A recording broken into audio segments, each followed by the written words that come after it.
ഈ ക്രിസ്മസ് സന്ധ്യയിൽ നമ്മുടെ രക്ഷിതാവിൻ്റെ ജനനത്തിൻ്റെ സന്തോഷത്തിലും ഭക്തിയിലും ഒരുമിച്ച് കൂടി നിൽക്കുമ്പോൾ ഏകതയുടെയും മഹിമയും സംഗീതത്തിൻ്റെ സാന്നിധ്യവും നമുക്ക് ഓർമ്മ വരുന്നു. ഈ ക്രിസ്മസ് കരോൾ ശുശ്രൂഷയിൽ ആദ്യ ക്രിസ്മസ് രാത്രിയിൽ സ്വർഗദൂതർ പാടിയതുപോലെ ഗായക സംഘം പാടാൻ സജ്ജരായി നിൽക്കുന്നു.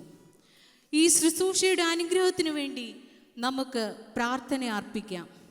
ദൈവത്തിൻ്റെ കൃപ നമ്മുടെ ഹൃദയങ്ങളെ നിറയ്ക്കട്ടെ. നമ്മുടെ സ്വരങ്ങൾ ക്രിസ്തു ജനനത്തിൻ്റെ അത്ഭുതവും പ്രത്യാശയും നമുക്കെല്ലാവർക്കും പകർന്നു തരട്ടെ. ഈ സംഗീതം നമ്മുടെ മനസ്സുകളെ സ്നേഹത്തിൻ്റെയും സമാധാനത്തിൻ്റെയും സന്തോഷത്തിൻ്റെയും അടയാളങ്ങളിലേക്ക് നയിക്കട്ടെ. നമുക്ക് നമ്മുടെ ഗായക സംഘത്തിനും ഈ ആരാധനയിൽ ദൈവിക ചൈതന്യം നിറയുന്നതിനുമായി പ്രാർത്ഥനയോടെ ആരംഭിക്കാം.